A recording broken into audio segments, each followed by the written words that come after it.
Happy MLK Day. Happy off day. Hope you slept in and you're listening to us at like 10:30 instead of on your morning commute at 7:30 or 8. And, we're going to have a Tuesday episode for you to do that. But enjoy this one. Put it on your Bluetooth speaker. R&R, PJs, Feet Up, Jack, Aram, Just Baseball Show on Monday, January 16th. Before I ask you how you are, blind resume time. You ready? Okay.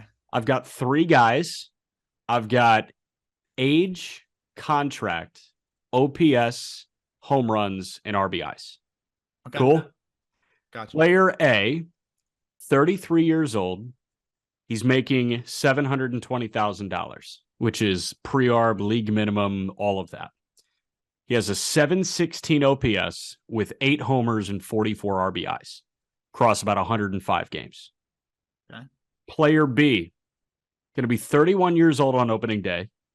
He'll make $7 million. And he's got a 710 OPS from a year ago, 18 homers, and 63 RBIs. The third guy is 24 years old. He would be making $720,000, which is the pre-arb league minimum. He had a 984 OPS, 36 homers, and 119 RBIs in minor league baseball. So, Aram, I ask you, if you had to choose one of those guys to be your opening day first baseman, who are you choosing? Eric Hosmer. Yeah, I mean, I like how you set the stage there, right? We've got Eric Hosmer, we've got Trey Mancini, and we've got Matt Mervis. I'll say this, blind test, obviously, I would want to roll the dice with the minor league guy who was arguably the best hitter in the minor leagues, and you don't know what you're getting, which is a good thing, right? Instead of the older guys, who one is more expensive, one is not, but both you kind of know what you're getting. And, when you're a team that probably needs a little bit more than a 710 OPS, I'd rather roll the dice, right? I'd rather take the mystery box. And I'd argue that really good numbers in AAA aren't quite a mystery box. It's a mystery box with good odds. Yes, I think so, especially from a 24-year-old. If he was a high school kid that was doing this at the lower levels in the minor leagues, then I understand, right? Like, oh, he had a 1,000 OPS in low A. That's Jackson Chourio. You're not plugging Jackson Chourio into an opening day lineup, right? But you are plugging a guy that went from like an 880 OPS to a 900 OPS from high A to double, and then like a 1,000 OPS in triple, right? I think his OPS, or at least his WRC plus, got better each stop he climbed, right? High A to double to triple. Went down. Strikeout rate went down at each level. So here's what you're telling me. He is going to every new spot, and he is passing the test with more flying colors than the previous test that he passed with flying colors, to the point where you felt like he needed a harder test. I mean, and this is Matt Mervis, for those wondering. Correct. It's so mind-numbing. So mind-numbing. Aram, before we get back to it, how are you? How are you dealing with the end of this Skylar Thompson era in Miami? Honestly, we talk about how like it's been a while since you and I have like felt that like passionate kid feeling about a team or whatever. And especially as you cover the game, you start to root for individuals more. And it's not a bad thing. It's just, something that just kind of comes naturally. I will say, like, that game brought a lot of the kid in me out again. Like, I watched the first half pretty much saying there's no shot. And then when you got that Bradley Chubb fumble, that strip sack, yeah, like I jumped out of my couch. And I can't tell you the last time I've like done that about like a team that I root for, like it really got me excited because it was just a really, really cool game. I was expecting to lose by 40. I would have bet on them losing by more than 14. Yes. So for the Dolphins to make that a ball game, remember, I've not seen a playoff win in my lifetime, really. I think they won in 2000. I was 3 years old. So, for me, I've seen 3 Dolphins playoff games. 2 were by backup QBs. All have been, convincing losses. So to get this game is the silver lining. They got a lot to figure out, but I had fun. I had fun, and I have not had fun watching a playoff game really in my life for my football team. I really don't know much about the NFL, and you know that. And like everybody that I do this podcast with, Peter knows it. Like I don't, when the NFL draft happens, that's like my last chance to ingest what these guys do, because it's almost like I'm waving to them as they board a cruise and they go away. I'm like, bon voyage. I'm not going to watch you on Sundays. But I know Tua hey, great at Bama. I know that he was playing really well. You feel like they win the game with Tua playing quarterback? I think so, but the Bills played horribly. They're a better football team. But I will say, if they had to in that game, yeah, probably. So individuals, like you're speaking, you root for individuals. I've been rooting for Lamar Jackson since he was at Louisville. I feel like Lamar with Tyreek Hill and Waddle would make a lot of sense. Like, do you want Lamar? Or do you want Tua? And then we'll get right back to the Mervis I Hosmer Mancini combo. I want Lamar back home Good. in the 954, Cool. 305. Same thing, pretty much. I would love to Pompano have him Beach. back down here. Would Okay. love to have him back down here. But yeah, it's one of those things too where I like what we're talking about, like with Mervis and like rolling the dice and just seeing what you can have. With Tua, I kind of know what it's going to be at this point.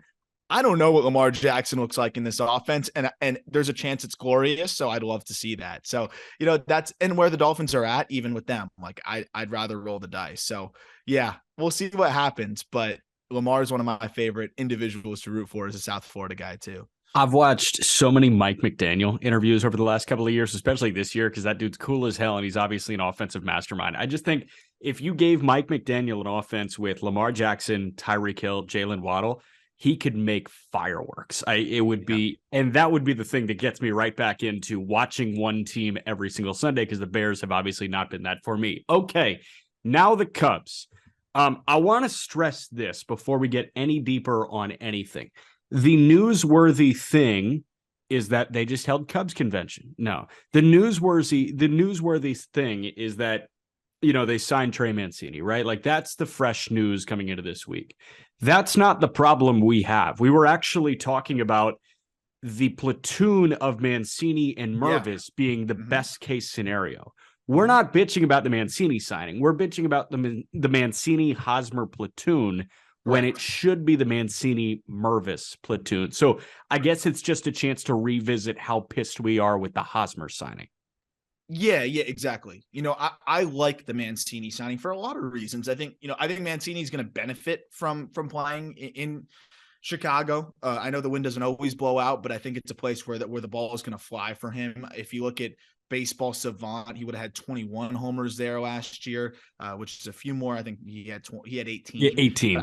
I think it would have been more than that, right? Because Savant's not accounting for the way the ball carries out of there sometimes. You'll get some of the other stadiums, though.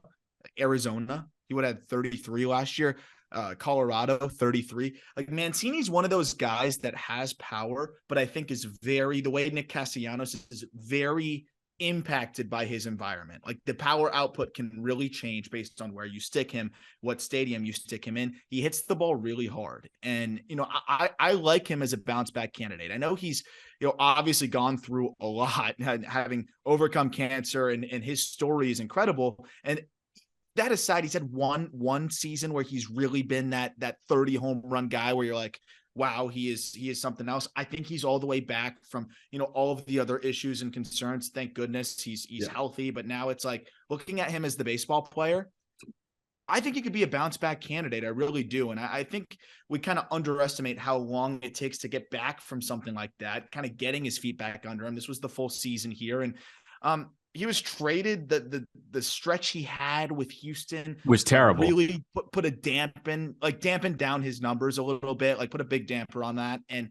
I think that was when you look back at the whole year, makes it seem a lot worse. If he finished with a 750, 760 OPS, I think we might be looking at it a little bit differently even then. So I love him as a fit. I just don't get Hosmer.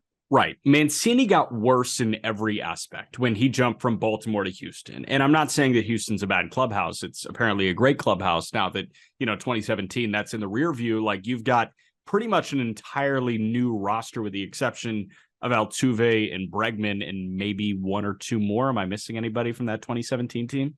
I don't think so, right? Brantley could have been there. I don't know. Just off the dome, it's Altuve and Bregman. But you go to a clubhouse that is higher stress than Baltimore. And Trey Mancini, obviously, he can deal with that. He's a veteran guy. He's a leader. But he went from the place that he came up with and his team, right? Trey Mancini, regardless of production in any given year, was probably the face of the franchise with the Baltimore Orioles. And then he goes to Houston, and it's like, you're going to play the corners and you're going to be a platoon and you're going to be a part-time player for us.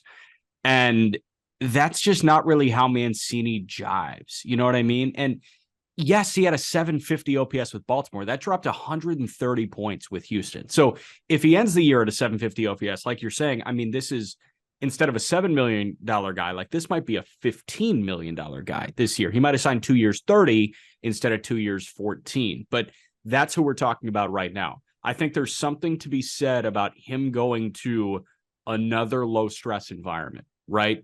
Wrigley. You get to play day games at Wrigley Field, who everybody says is the best time in baseball.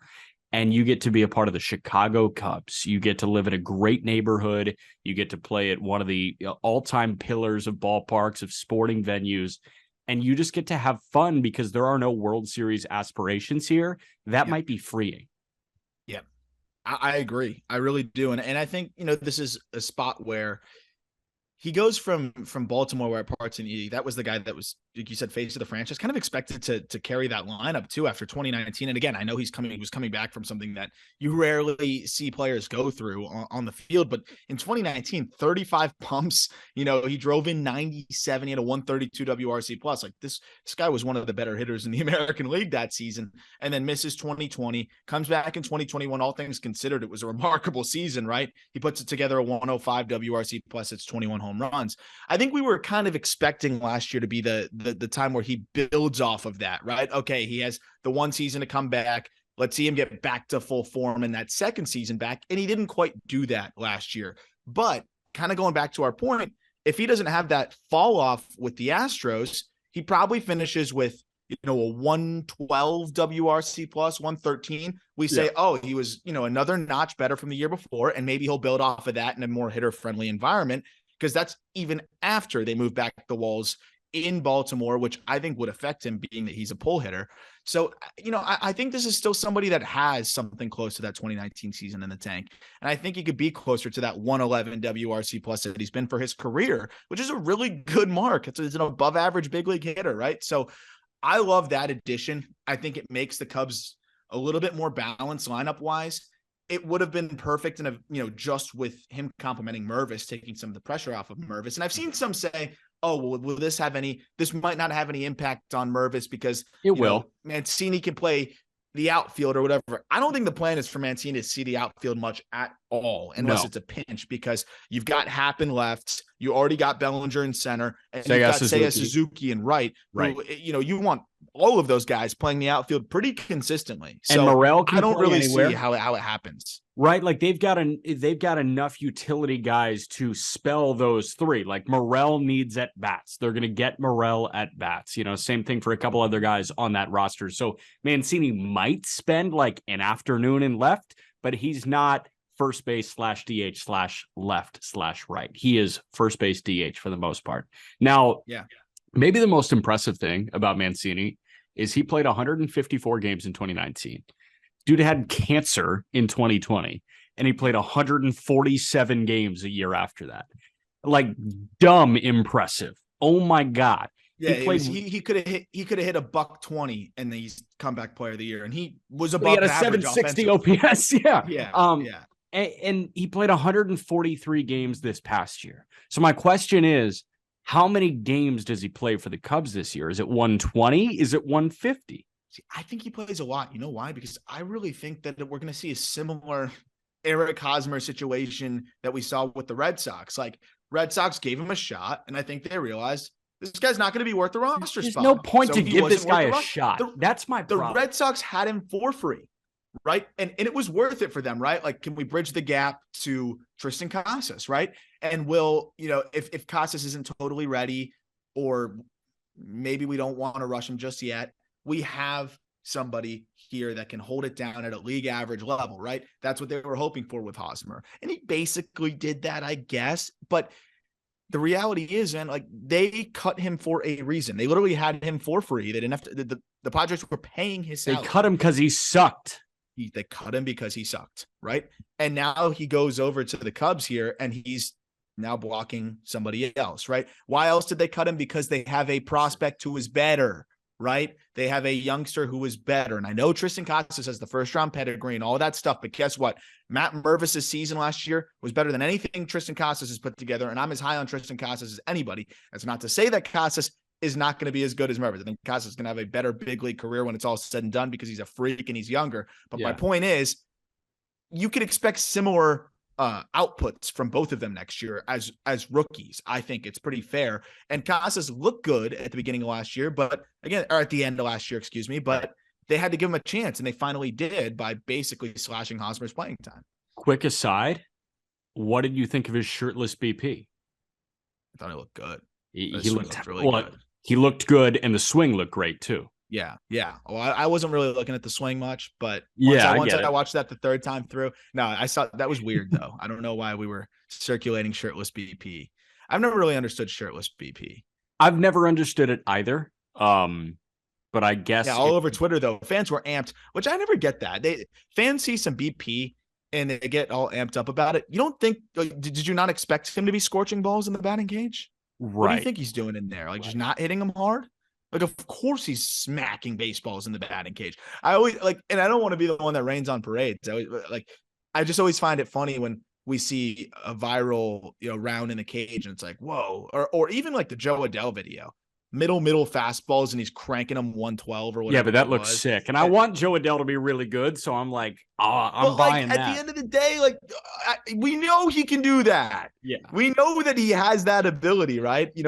Mitch Keller throwing bullpens last year was the worst. What I will say is bullpens are a little different. Because you could see the velo. You could see the velo. But even then, Mitch Keller was touching 99 and everyone's losing their freaking minds. Right. But I agree. Bullpens are different. You can at least have the pitch data there a little bit. But yeah. So here's what I'm going to do. I'm going to go on like one of those like Christian Bale type workouts, like American Psycho, right? Get insanely ripped in 60 days. I'm going to have the confidence to take my shirt off and hop in a cage. And I'm going to try and put together a 5-swing stretch where I look fucking sick, like Tristan Casas. And I'm going to put it on Twitter, and we're going to see if it does dumb numbers and I get an affiliated contract. Fair? You just got to say looking for opportunity and tag the Flat Ground app. Yes, the Flat Ground app, which is Rob Friedman's thing, right? Yep. So we didn't mention the details of the contract for Mancini too. 2 years, 14 mil. 7, and then a player option for 7.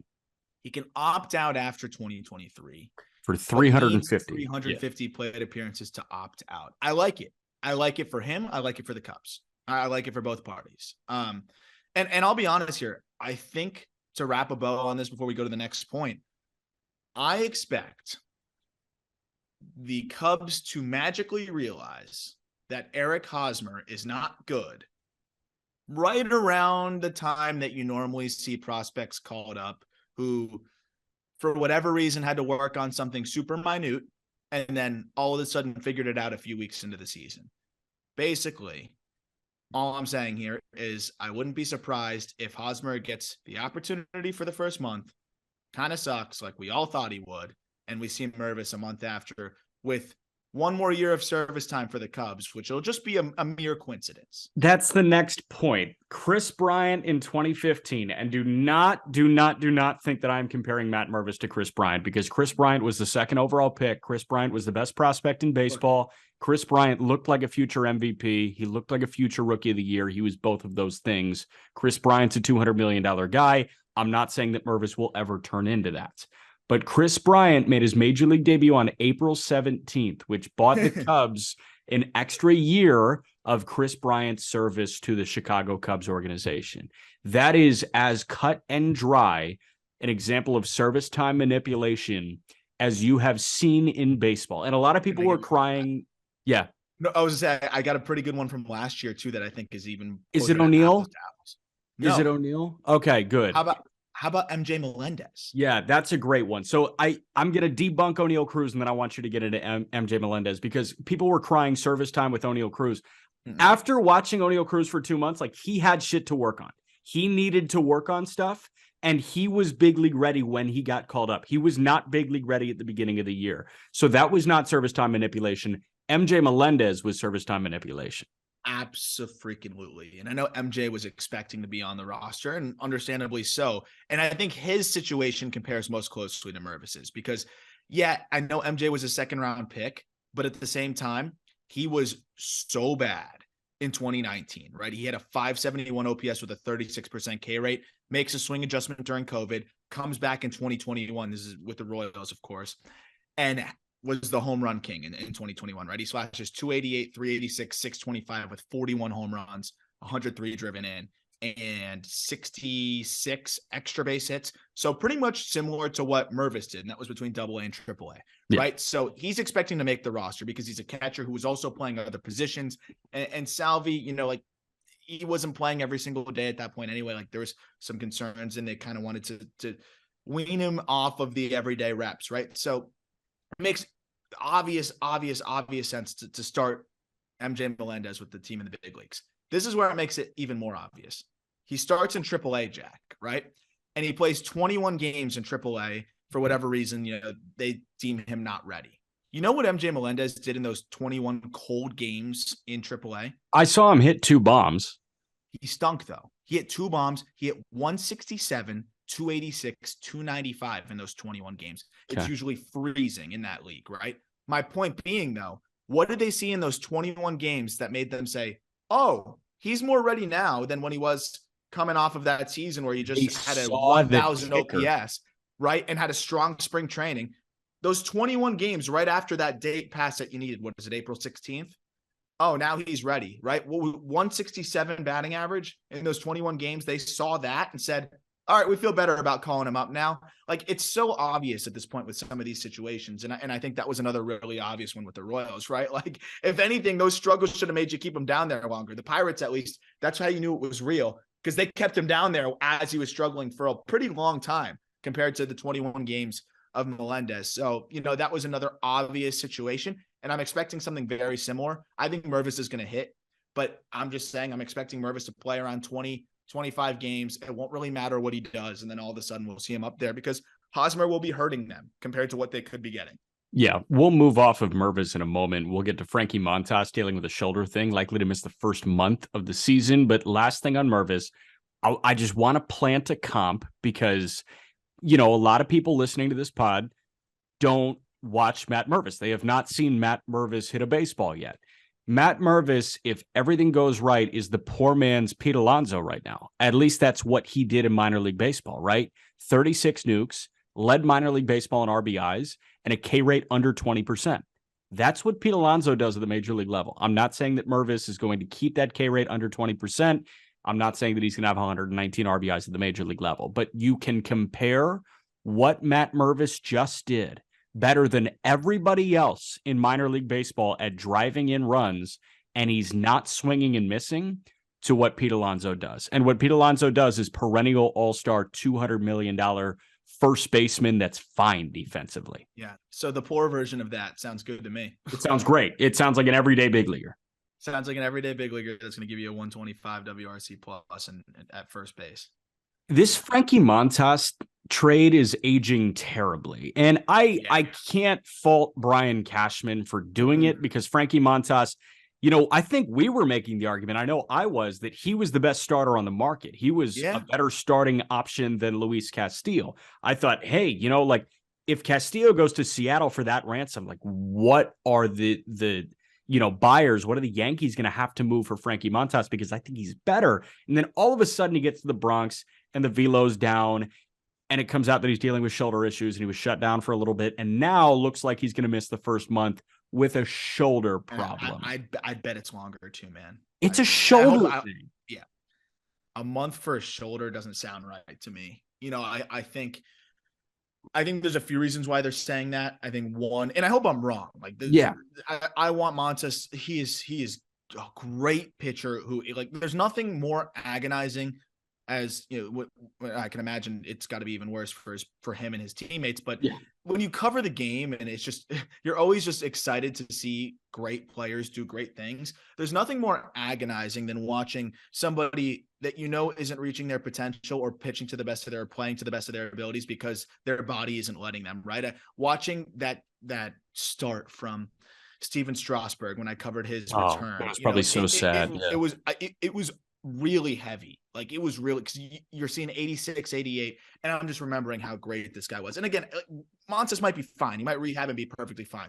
But I'm just mentioning this because we almost forget sometimes how good these guys can be. And Montas we were talking about him as a potential top guy in the trade market, like you said, because his peaks are freaking great, right? In 2021, before he started to deal with those injuries, 337 even then over the course of the season, struck out nearly 10 per nine. He was spectacular in 2019 in a limited sample size. Like, this guy has crazy stuff. And you can't blame the Yankees on this one, because they really didn't even give up that much. We're talking about it, right? We're like, hey, this is like kind of a light return, right? Luis Medina's going over there. Like, he's not that great. I like Waldichuk a lot, but that was really the only guy that they were going to feel it. And Sears was big league ready, but like, he wasn't going to. Who cares? That's a guy you're not losing sleep over, right? Exactly. Does more good for Oakland than you if you're the Yankees. He's more of that swingman depth arm. So like, it was one of those trades where like, wow, maybe the shoulder concerns are worse than we think, and that's exactly what ends up happening here. I'm worried that it's going to be more than a month. How often do you see a guy shut down for a shoulder issue for a month and then they come back? Usually it's a few months at least, and they're kind of easing their way back into it, because that's not something you really mess with unless it's just basic shoulder fatigue. I think there's a chance, Jack, that they don't want it to be too obvious how worried they are about Montas, because if they're surveying the trade market, I don't think they want people knowing that Montas might not be available for an extended period of time. They might be unsure right now, but I think they're going to always undersell how concerned they are, especially if they are going to maybe look and get another arm into the fold here. I think so, because if sellers know that the Yankees need it, they will up the price, right? Like, they are going to get gypped when they become desperate. And I think that they want to put out the front that they're not desperate right now. And I hope that they're not. I hope that Frankie Montas, as somebody that grew up like hating the Yankees' success, I hope they're not screwed by Frankie Montas, because I hope Frankie Montas is on the hill. Here's my question for you. Let's doomsday scenario here. Frankie Montas is unavailable for 2 months, let's say. How do you feel about Domingo Germán as the number 5 for them? Like, that's probably fine. They probably don't need to do anything. If the other 4 are Cole, Rodon, Cortez, and Severino, I feel fine with Germán as the 5. And the thing too that's really interesting to me, I would like to see them try Clark Schmidt. I don't know why they don't really consider Clark Schmidt I thought he showed some really good things. I know they put some big responsibility on him in the postseason at points, but Schmidt's a guy that I think you could plug in and he could give you 5 good innings. I really think he could be a fine starter for you.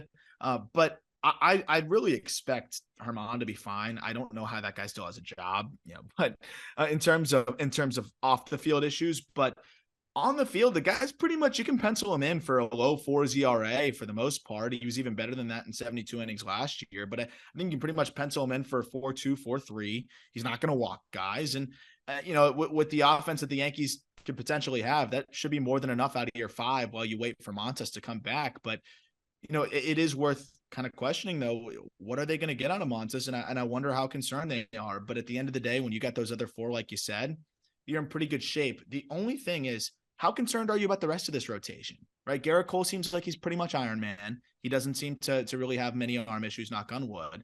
But we know the deal with Rodon. We know the deal, with some of these other guys. And also, we've never really seen Nestor stretched out consistently. I know that's a little bit of a concern as well. How concerned are you about the rest of the rotation with Montas now starting on the IL? The good news is you have as deep a bullpen as you can find in Major League Baseball. And I think that will really help the Yankees. And I know this name is like a curse word for Yankee fans, but Davy Garcia is around. He's like available to eat innings. And I still think that Davy Garcia has ability to eat innings. And when we bring up starting pitching depth for the Yankees and maybe concerns over who's going to get the ball, it's just another chance to preach the Johnny Brito gospel.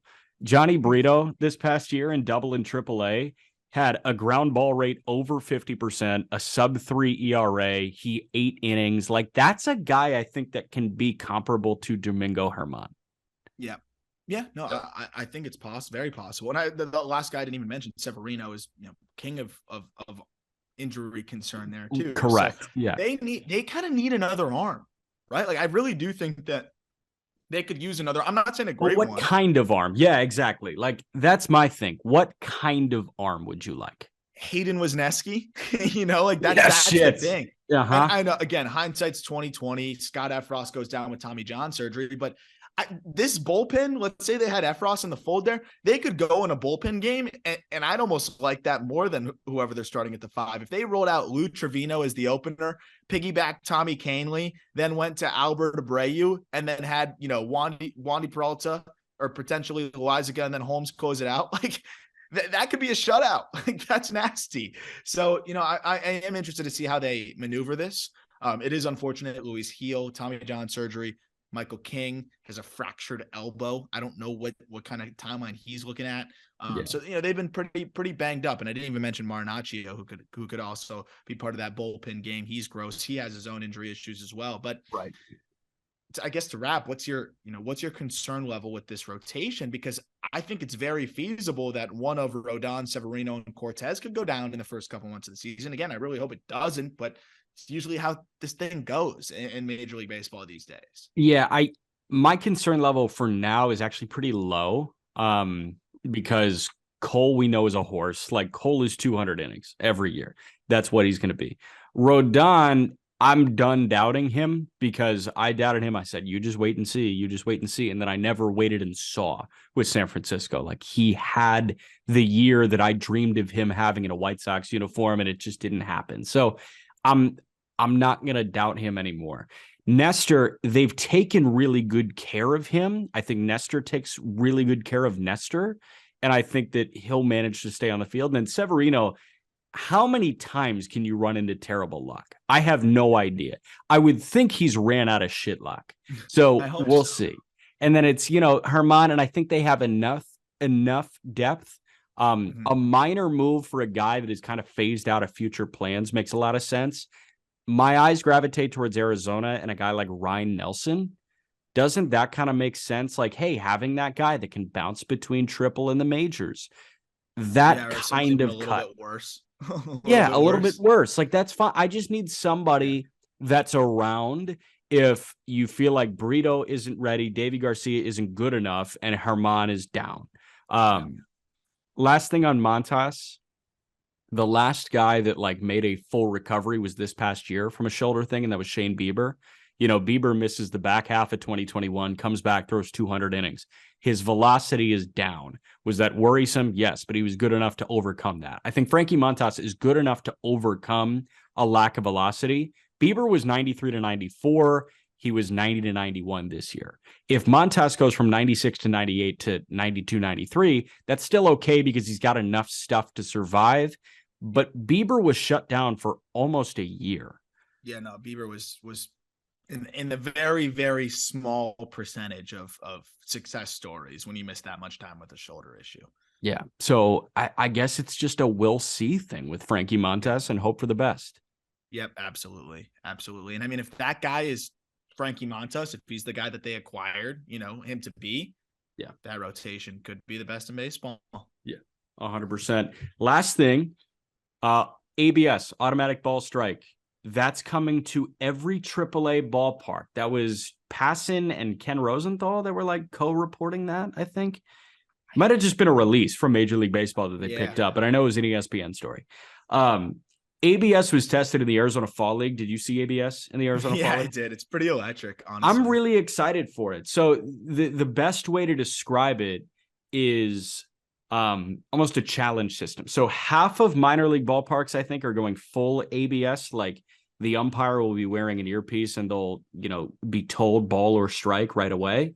The other half will be doing a challenge system, which is what I like the challenge system way better. I like the challenge system too. And we'll get to that. We'll get to our opinion on it, but here's the layout of the challenge system. If you've ever watched a Grand Slam tennis tournament on TV, you will see a player when the call is in or out and they think otherwise, they'll approach the umpire, I want to say, the chair umpire on the side, and challenge. They say, I want to challenge the call. So in baseball, it was touching the top of your helmet or touching the top of your hat if you're a pitcher or catcher, challenging it. And they will go up to the big screen and you will see, just like the Grand Slam in tennis, a computerized version of the strike zone. And you will see the flight of the ball using Hawkeye, which is the camera system that every ballpark uses. you will see where it crossed, and that is the challenge. It happens really quick. Tell me about your experience with it. No, I like it because the way you describe it, right? Imagine that, but with a little bit of suspense brought into. Like they show the ball like flying in slow motion, show like in the tennis context where it hits on the line, and everyone's like, oh my goodness, it's in or out, right? Right. And with baseball, they show it going through the strike zone and like whether it nabbed one part of the box or whatever. And like that's so fun. Even in the small crowd at the Arizona Fall League, people were super amped up about it. The dugouts were having fun with it. Like it creates a fun element, interactive element to the game. And I feel like with Major League Baseball, they don't totally want to make that leap, right? They want to keep the umpire involved. And I feel like the challenge system might be the best way to dip our toes into it, right? Because with the challenge system too, it gets rid of the egregious misses. And most of these umpires, they like to shit on them. Even the bad umpire scorecards are 92.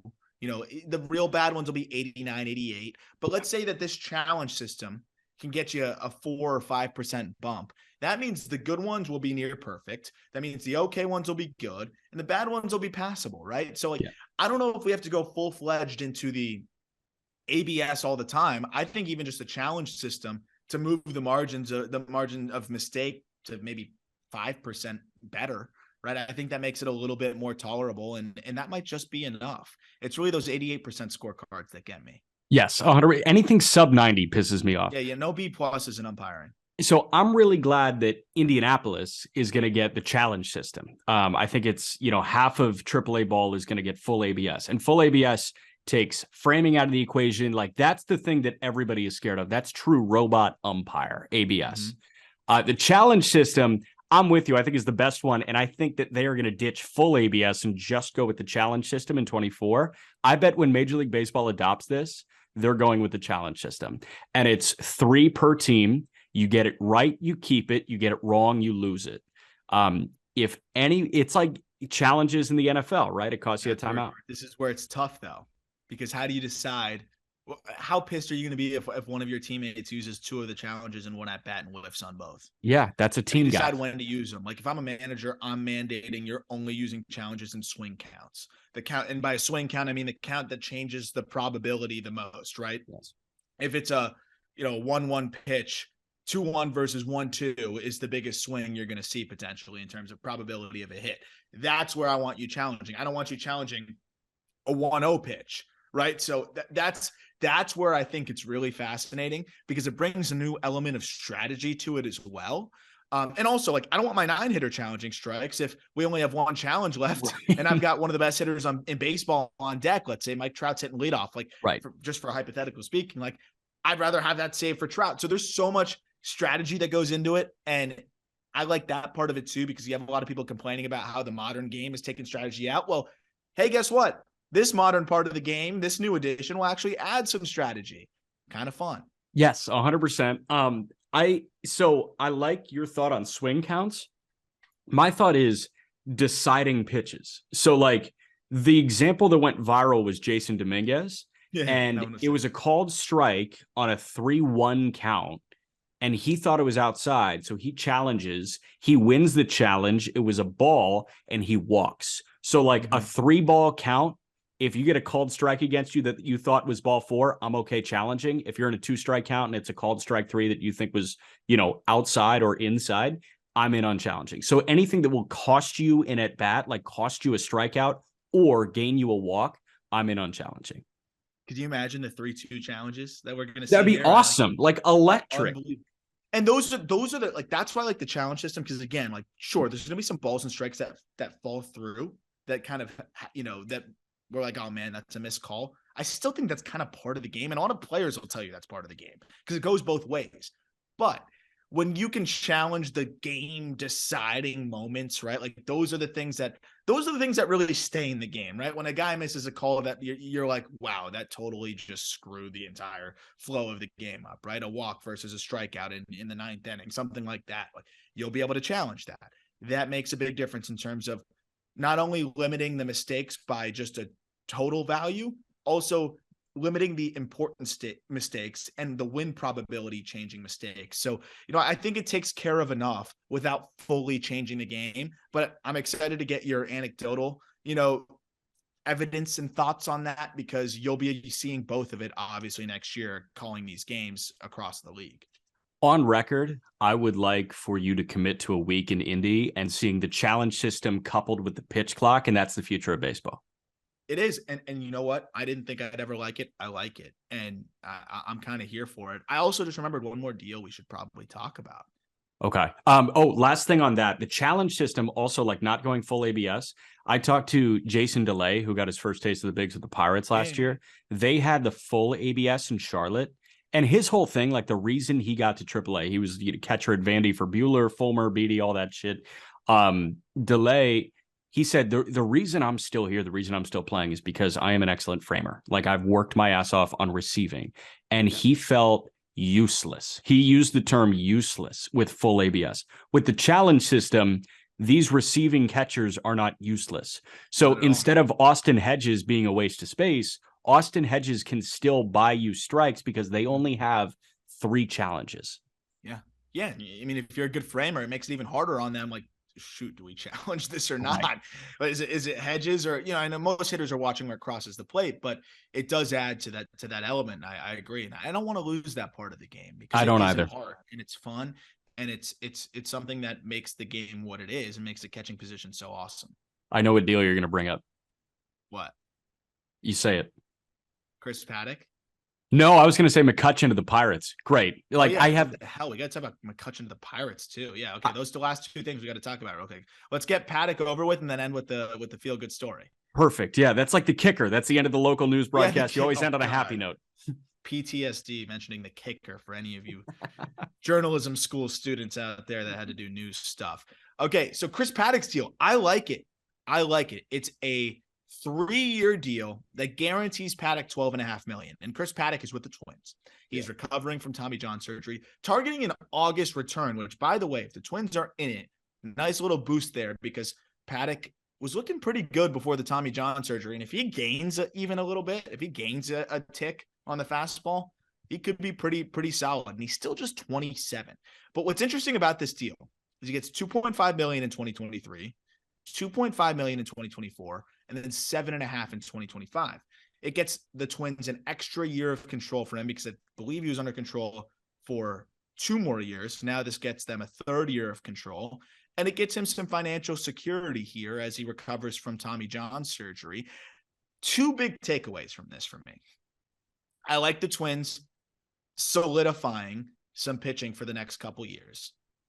I also love how much this just shows how far we have come with medicine, that this dude is in the middle of his elbow reconstruction surgery, and they're extending him to a 3-year deal because it is so likely that he is going to come back either just as good or stronger.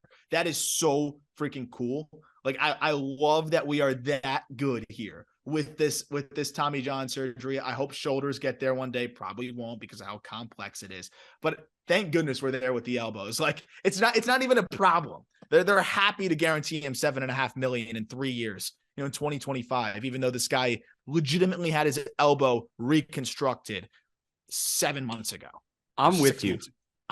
I was just calling a women's hoops game over the weekend. It was Ball State and Miami, Ohio. And Miami, Ohio's best player, like an all-MAC player, she came back from an ACL tear in 7 months. Like, advances in modern medicine. What are we doing? And I'm with you. Like, nobody really bats an eye right now, but then you take a step back and it's like, holy shit, they just gave this guy $12.5 million and his UCL was literally snipped in half. Like, 7 months. They took one from another part of his body, threw that shit in his elbow, and said, "You're good to go." It's incredible. Like, you're right. The success rate to be good enough to get this guy $12.5 million while he's sitting on his ass, maybe throwing a ball 40 miles an hour, is miracle work. And shout out Frank Job, who did it first, I want to say, or maybe he was shoulder. I think Job was elbow, and then James Andrews and like everybody that kind of followed. Shout out Tommy John. Shout out Tommy John, Santa Claus, Indiana's finest, I think. I mean, Paddock's a high floor guy. Paddock is, like, he could be a 4 ERA, but you know what? He's going to be under 2 walks per 9. That's his thing. He will always command his pitches. And it's just nice to have a guy like that. Like even when you're building out your rotation, the Twins have a lot of unknowns, right? Sonny Gray will be a free agent. Tyler Mahle will be a free agent, coming up relatively soon. Like that, those are two guys that are going to hit the open market. They're probably not going to re-sign both. They might not re-sign either. And you got to fill out that rotation. So being able to guarantee that you have, a number 5 just settled in there. That's great. I don't know if he's ever going to rediscover that rookie season that he had with the Padres, but I think if Doesn't Chris need to. Paddock can be that fours guy, that's fine. It can help anchor the back of your rotation. I thought he was showing some pretty good things before he got hurt. I mean, his first 5 starts with Minnesota were pretty darn good. So clearly they saw something they liked. And I think this helps just kind of solidify their pitching situation because they have a lot of questions to answer over the next couple of years with Sonny Gray and Mahle and some of these other guys, hitting free agency, and not that many guys coming up. I like Simeon, Woods, Richardson, but other than that, they don't have that many arms that you could really point towards being part of the future there. I love Simeon Woods Richardson. You like Louis Varland too, right? I like Varland. It's another really solid depth arm. I think SWR could be a really solid middle of the rotation guy, though. Huge fan. I think he's like top flight 4-3, that kind of guy. 90 to 92 with the fastball. Great changeup that works off the fastball. Everything moves 4 different directions. Yeah, I'm a huge fan of Simeon Woods Richardson. What? He's funky. He's That's funky. the best way to describe it. Yeah, he is funky. Also, I lied. Tommy John is from Terre Haute, Indiana. Everybody's favorite quarterback, Jay Cutler, is from Santa Claus, Indiana. Oh, that's a place, Santa Claus? Santa Claus, Indiana. That's a real place. We also have Normal, Illinois. You know that, right? Ooh. No. We've got Paris, Kentucky, Paris, Texas. Yeah, I'm a huge fan of those shitty, weird towns in the Midwest. All right, last one. McCutchen is back in a Pirates uniform. I have no take on on-field performance. I have no statistical analysis of Andrew McCutchen. This is just really freaking cool. Yeah, I love it. I love it. And you know what, dude? He is still carrying his weight. Yeah. Is he gonna put them over the top? Probably not. I don't think he's gonna do. What does over the top look like for the Pittsburgh Pirates this year? Of course, exactly what I'm saying. So I think over the top is a few extra butts and seats. And guess what? I will be tuned in to see, not in person. I'll be tuned in on TV. And if I lived in Pittsburgh and was a Pirates fan, I would absolutely be much more likely to go to the ballpark to see Andrew McCutchen because it's nostalgic, because this team is heading in a good direction. But you need to buy some entertainment for the next year. I think, in 2 years is where we'll really start to see that Pirates roster come together with this rebuild that Cherington has been, kind of spearheading. But get me through the next year if I'm a Pirates fan. And this just made this year a lot more entertaining. And I will say that they're putting together a roster that is very watchable. But now adding McCutchen to the fold here, he's not going to be a disaster, right? He's probably going to hit around league average, which is fine. And just seeing him there, I know it's going to bring joy to so many fans. I can't wait to tune in and see that ovation. Nothing gets me more than the ovations, man. Yeah. A good homecoming ovation really gets the goosebumps going for me. Like I already have goosebumps thinking about Andrew McCutchen coming back, the ovation he's going to get on a packed crowd for opening day. Yeah. It's going to be special. It'll be worth it alone. Especially in that jersey, right? Like, yes, you'll get an ovation if you are a visitor to your old ballpark, but Albert Pujols back in a Cardinals jersey at Busch Stadium hit different. And McCutchen is the poor man's version of that because Pujols is first ballot Hall of Famer, all world, one of the greatest power hitters of all time. But McCutchen in a Pirates uniform back at PNC is going to be so, so cool. And one of our college baseball guys, Ryan Miller, just bought tickets for opening day. That is the McCutchen factor there. Lineup on opening day, projected opening day lineup for the Pirates. Cruz at short, Reynolds in center. We'll see. Ke'Bryan Hayes at third, Choi at first, McCutchen in left, Carlos Santana the DH, Sawinski in right, Rodolfo Castro. I think G1 Bay should be the starting second baseman, but Castro is kind of fun too. Austin Hedges the catcher, a bench of Bay, Connor Joe, my king, and Miguel Andujar. Like this is a pretty good palatable bench. That's a fun bench. It's a fun bench, and this is a palatable product.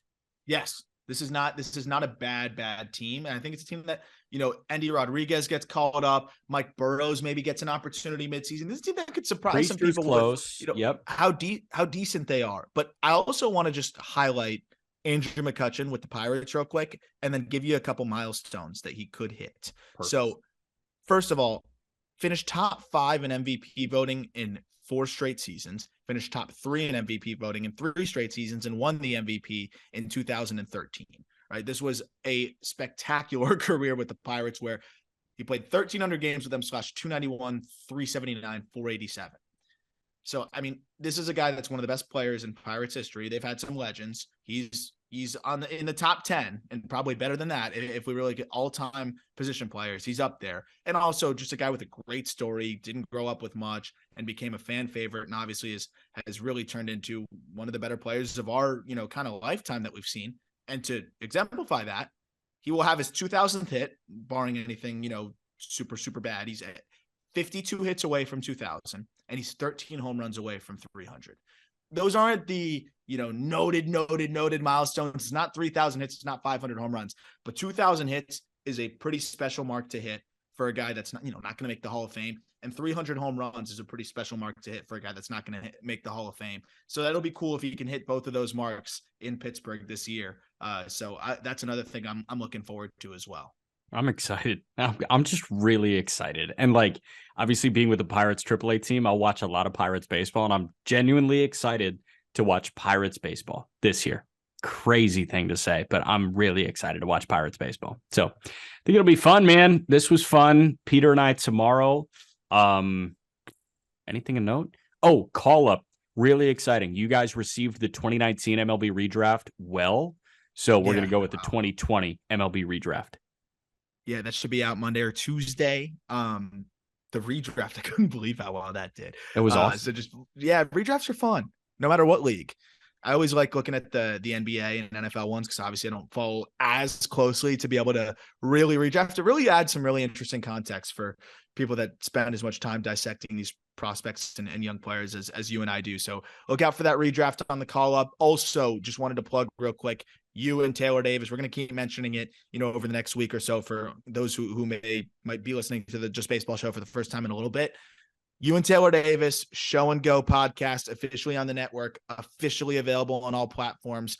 First interview was Alec Mills. You already had your conversation with Dylan Cease, which I know went really well and was a lot of fun. Also some good episodes in between.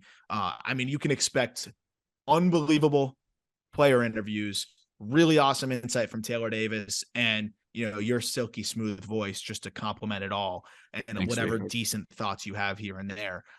Gotta plug that. Definitely subscribe to that podcast. It's one of those that I am one of the things I've been most excited to add to Just Baseball, I think, in a long time, because I think Taylor's going to do an awesome job. I think you're going to do an awesome job. And I think the guests that you guys are going to get is going to be pretty freaking remarkable. I've already heard some of them. So Dylan Cease, looking forward to listening to that once it's out. Yeah. Well, thank you for the compliment, Aram. I am obligated to say a backhanded one. Yeah, no, I get it. I lack some brain power, so thank you for explaining that to me. But Cease, I'm not going to spoil the interview. Let's just say one of my favorite questions in there was Taylor saying, Dylan, we haven't talked in a year or so, but I actually reached out to you and see if you wanted to hop on the pod, because my wife was reading an article that you were the biggest earner in the bonus pool. And I was like, wow, that's a really unique question that Dylan Cease has probably never been asked before. So congrats on the 2 million. Yeah, congrats on the 2 million. Tell me about how you do with it. That 2 million. Yes, exactly. And I can't fucking ask Dylan Cease that, but you know what? Taylor Davis can. Oh yeah. And that's what makes this podcast so cool. I think that's a microcosm of it. He can ask the questions that we can't. So I think you'll really enjoy listening to the answers from these guys. Love it. Peter and I will talk to you tomorrow, guys.